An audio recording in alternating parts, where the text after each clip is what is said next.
کس قسم کی جمہوریت ہے جہاں کسی اور کی جیت کے خوف سے 2 صوبوں کو ووٹ کے حق سے ہی محروم کر دیا جائے؟ یہ کس قسم کی جمہوریت ہے جہاں سیاسی میدان میں مقابلے کے بجائے سیاسی جماعت پر ہی پابندی لگانے کے منصوبے بنائے جا رہے ہو؟ یہ کس قسم کی جمہوریت ہے جہاں سیاسی فائدے کے لیے ترقیاتی فنڈز تو موجود ہو لیکن انتخابات کے انعقاد کے لیے معاشی بحران آڑے آ جائے؟ یہ کس قسم کی جمہوریت ہے جہاں وزراء کی سیکیورٹی کے لیے تو فورسز موجود ہوں لیکن صرف انتخابات کے لیے دستیاب نہ ہو؟ یہ کیسی جمہوریت ہے جہاں حکمران اتحاد جلسے کر رہا ہو اور اپوزیشن کی باری دفعہ 144 نافذ کر دی جائے؟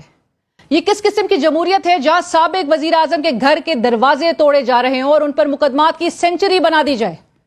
یہ کیسی جمہوریت ہے جہاں 13 جماعتیں شکست کے خوف سے سیاسی مخالف کو کچلنے کا پروگرام بنا رہی ہوں؟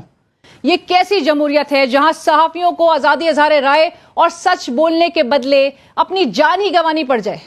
اور یہ کس قسم کی جمہوریت ہے جہاں کل کے محب وطن صحافی آج جلا وطنی کی زندگی گزارنے پر مجبور ہو؟